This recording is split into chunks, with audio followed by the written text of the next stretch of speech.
Travis Sutton, it's just delightful to connect with you here and have this conversation about participating in this wonderful book, The Imaginist, Fairytales, Fables, and Folklore. So what was it like to put on a different hat? Because I know you do a lot of marketing and you write for marketing type of experiences, but this was full of imagination. How did it Yeah, feel to come up with this? How did you come up with it? And tell us your journey with this. yeah. I think on the fiction side,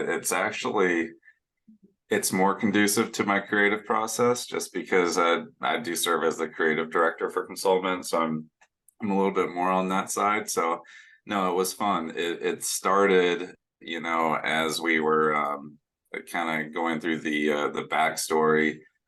Arthelia, who's in the story, actually started out as Artemis way back, 9, 10 months ago.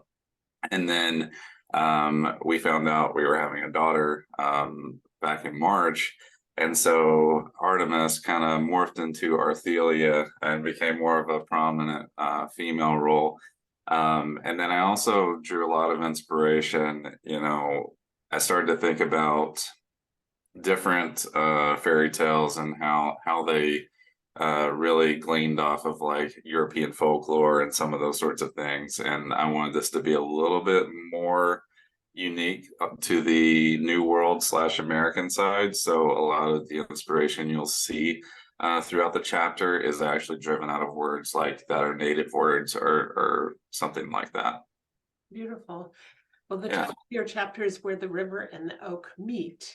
And yeah. your quote is, blood may be thicker, but the bond of friendship is stronger.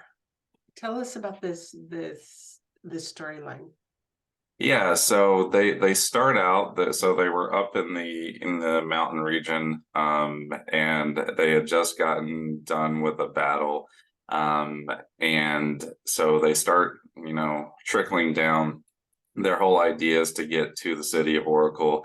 They're basically trying to give the queen this. I won't ruin the story, but this specific item, and so they end up going through the forest and as they cut through the forest, they're faced with a few trials. They end up meeting up against that same group again, but this time they have a little help. So they have some help from a place that they weren't expecting it from. And I think the story really is a lot of our friends become our family. Um, so that's kind of what I was trying to convey through that. Beautiful. And how Yeah. is it to write a story like this? I know you have the creative juices, you're the creative one in your business, but to really sit down and develop this whole thing into a kind of the magic that goes with it. How was that for you? It was honestly so much fun. I guess it's just out of, the last 7, 8 years, I've really honed in on my creative process. So instead of it being, I know for a lot of people it's like super stressful. But for me, it's one of those things where I can just let my mind kind of go in a bunch of different directions and see where it leads me, and I can craft things around that because one day it may be one thing, like Artemis is his name, and then a week later it's Arthelia, and she's more of an action adventure character.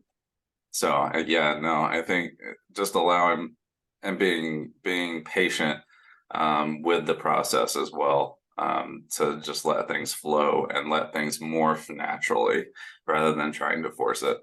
That's beautiful.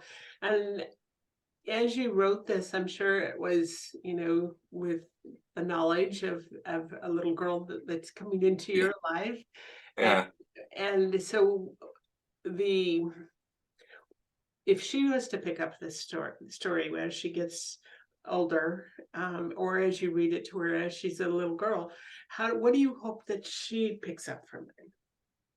I just want her to realize that there's a lot of people that she'll come across in life and to stay open-minded towards them and to um, make those friends part of your family as you grow.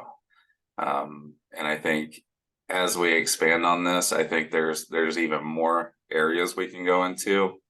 So obviously not just the forest, but the prequel, like what happened at the mountain, what some of those other characters actually mean, which I'll let people kind of come to that conclusion for themselves a little bit. And then obviously, like, where's the conclusion of this? Like, is it the city of Oracle? Is it somewhere beyond that? Yeah, I'd like to continue to kind of creatively delve into the storyline and see where it goes. Become an amazing series of some sort, huh? Yeah, right. Turn Yeah, it into a movie. yeah, That's beautiful. And I love the image that you chose for this chapter. And, you know, it kind of just has a message of like internal strength. She kind of exudes just up in that picture. It's just really amazing. yeah. So when you sat down to write, was there an environment that you had to create for yourself for this type of a storyline? Do you have music going?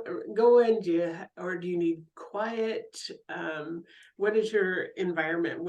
If somebody's, because I work with a lot of authors and some of them have a really hard time. It takes them years to get anything written. And then the next one will sit down and it just flows. Is there some kind of ambiance to your writing area? So the same thing doesn't work every single time. So if like I'm in the living room and I'm, a little bit of background noise like a TV can be helpful if I'm writing. But then, if I'm in an office and it's very stale, I know that's like a counterproductive environment, but it can be good for certain types of writing. If I need to be super creative, I may just remove myself and go like out by the pool or out somewhere where I can draw a little bit of inspiration from nature. But yeah, I think it really depends on what I'm writing, where I'm gonna, be at. I'm not someone who just like will lock myself in a room and just write it out like that. But yeah. Well, some of us need, the extra stimulation of our environment, and others of us just need like just total quiet so we can just really concentrate on what we're doing. So as a reader takes and reads this chapter of your chapter, what do you hope they walk away with? I think just kind of that reiterative point, to make friends along the way, and you never know where they're going to take you. Yeah, that's so true. I have encountered the best of friendships just by just caring about people and the surprise that they bring to your life. And I think the old adage is friends are the family we get to pick. So yes, yeah. Very good. Well, I have enjoyed this interview and I appreciate the time that you took. I know it took us a couple of tries to get the interview taken care of. Just thank you for your contribution to this beautiful book. Oh, thank you. Thank you for everything that you do. It's been an amazing ride. Very good. Thank you. And can't wait to see this book's launching in like 3 or 4 weeks. So we've got a lot to do and to get it completely ready now. Yeah. No, I'm looking forward to it. Starting the ARC team now. So cool. Very cool. Well, thank you, Travis. Cool. Thank you. All right. Bye-bye.